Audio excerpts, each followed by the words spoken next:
Hey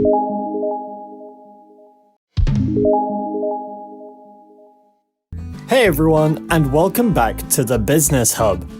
Imagine you have all the money in the world. What would you do with it? Buy a big house or a fancy car? Maybe organize your dream wedding or just travel around the world? Money is not equal to happiness, and happiness does not depend on money. However, money is an important part of our lives. Most of your dreams are achievable with money. Of course, if one day you have all the money in the world, you will enjoy the luxury life and make all your dreams come true. Today, we're going to be talking about 10 steps to achieve financial freedom. Make sure that you stay till number 1, as you don't want to miss any steps. Number 10. Monitor your spending. If you want to make sure that you have enough money at your disposal, you have to monitor your spending. If you fail to monitor your spending, there's a risk that you will end up spending too much and falling into debt. An important step toward financial freedom is tracking your spending. You can use a tool which will let you know how much money you're spending, which categories you've overspent in, how much money is in all your accounts, and how much debt you have. A great feature of financial tools is that they also let you set goals. You can keep track of your goals and know the exact month you'll be expected to hit the goal based on how much money you put in, thus keeping you accountable and reminding you to keep putting money towards it for you. Number 9. Spend less. In 1958, Warren Buffett purchased a 5-bedroom home for $31,500 and hasn't moved out of it since. His net worth? An astounding $90.3 billion. He can afford a bigger and more expensive home, but his frugality may very well be the reason why he's one of the most richest people in the world. The truth is, plenty of rich people don't look like rich people. Zuckerberg literally wears the same boring shirt and jeans every day. Buying less stuff can actually help you get richer. By saving, you'll win at 2 things at the same time. 1. You'll have more money to put aside for your financial freedom. 2. You'll learn that you actually need a lot less stuff to survive, which helps you put aside more money. And this goes on to our next point. Number 8. Settle your debt. Some people will tell you it's smarter to invest your money in stocks instead of paying off your debt. If you're an expert stock picker, maybe that's true. But if you've never invested in stocks before, you could wind up in more debt. Many people feel the same thing after finishing their last debt payment, relieved. If you have a $50,000 debt, even if you have $30,000 in cash in the bank, you really can't call yourself financially free. You're still $20,000 in the hole. While paying someone else isn't as glamorous as having money in the bank, it does bring you closer to financial freedom. There are 2 main methods of paying off debt: snowball and avalanche. Snowball is where you pay off the smallest debt first. Avalanche is where you pay off the debt with the highest interest rate. You need to decide what works best for you. Number 7. Understand your present financial position. You can't achieve financial freedom without knowing your starting point. Looking at how much debt you have, how much savings you don't have, and how much money you need can be a depressing reality. But this is a valuable step in the right direction. Compile a list of all your debts: mortgages, student loans, car loans, credit cards, and any other debt you may have accumulated. Don't forget to include any money you may have borrowed from friends or family members over the years. Now take a deep breath, and another one. Then add up all the numbers. How much debt do you have? If it's a big number, don't freak out. The tips in this video will teach you financial freedom and how to eliminate such debt. Next, take a look at all the money you've saved up. Compile a list of your savings accounts, stocks, company stock matching programs, company retirement matching programs, and retirement plans. Then, we'll add the recurring monthly payments you receive, such as salary, side hustle money, and so on. Keep these numbers in mind as we work through the next few financial freedom tips. Number 6. Pay yourself first. You've probably heard the expression, pay yourself first, before. But in case you haven't, pay yourself first means putting a specific amount of money in your savings account before paying anything else, such as bills. And the act of paying yourself first has helped countless people inch closer to financial freedom. Why should you do this? Because if you want to pay yourself $1,000 per pay period first, then whatever's left over needs to go towards bills. And if you don't have enough to cover those bills, then you're forced to pick up a side income to make up the costs. By paying yourself first, you guarantee that you're always putting aside money to invest in yourself. By doing the opposite, you only get whatever is left over, which usually isn't substantial enough to help you experience financial freedom. You can pay yourself first in other ways too. For example, if your company has a retirement savings program, you can always ask to have money withdrawn for your retirement. That way you're investing in yourself and your future first.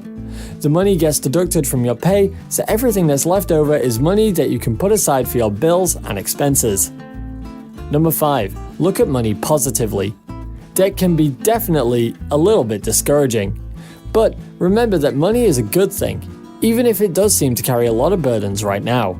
You want to achieve financial freedom. People who don't make a lot of money often feel shame when it comes to making money. And so the biggest obstacle that many people experience when it comes to making money is that they feel like having money is bad. Many feel guilty for having it and guiltier for wanting it.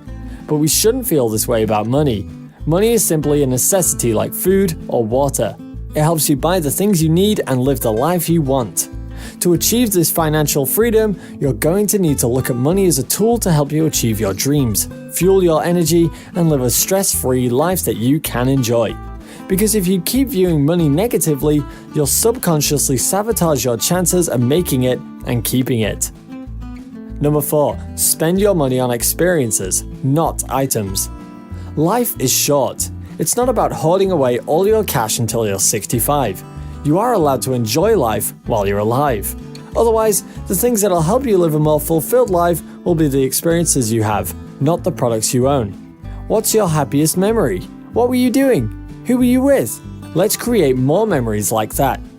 You've always dreamed of traveling to Rome. You've been saving up money for a year to experience your dream vacation. Go on that vacation feeling guilt-free. You didn't go into debt for it, you've earned it. Or you can become a digital nomad and travel the land while working abroad. Life is made up of moments. The best ones come from quality time spent with friends and family. While some products can help you bring you closer to your family, like weekly video game nights, most of them don't add too much value. Don't spend money you don't have to pretend that you have money. Number 3. Invest in your future. This financial freedom tip is a really important one. Say you follow the advice and recommendations in this video, get out of debt, and grow your savings. That might be enough to help you out right now. But what if the unexpected happens? Will you be prepared for it? It's important to set aside money for rainy days and retirement. If you've got that 9-to-5 job, talk to your company about adding a retirement plan or check to see if you've already got deductions made towards it. The deductions get taken out before it hits your account, so you never feel like you're losing money. And it's pretty cool to check it out periodically and see your savings grow. Next, you also want to save enough money for an emergency fund. The emergency fund is only for unplanned emergencies like a tree crashing into your house, a car accident you need to pay for out of pocket, or a visit to the hospital.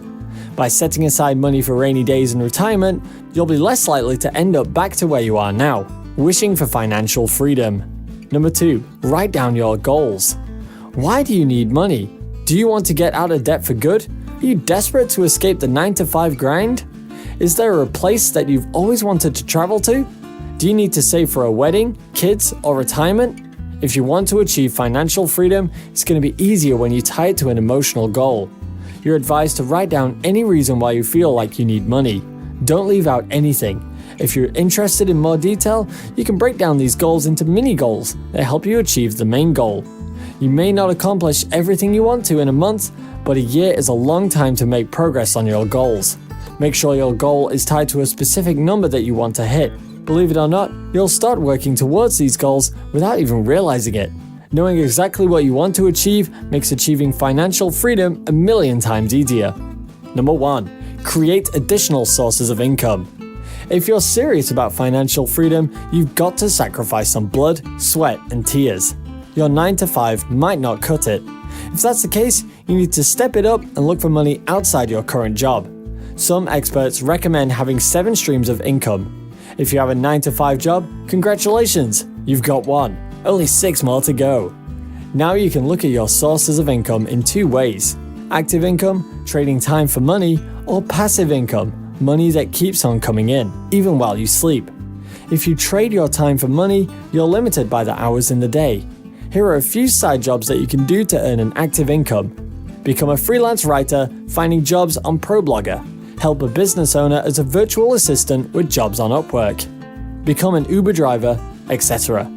If you don't have a lot of time to devote to earning income, you can focus on increasing your income streams with passive income streams like starting a dropshipping online store on Oberlo, start your own custom clothing business on Shopify, investing in stocks, etc. Fortunately, your 7 streams of income can all come from the same source.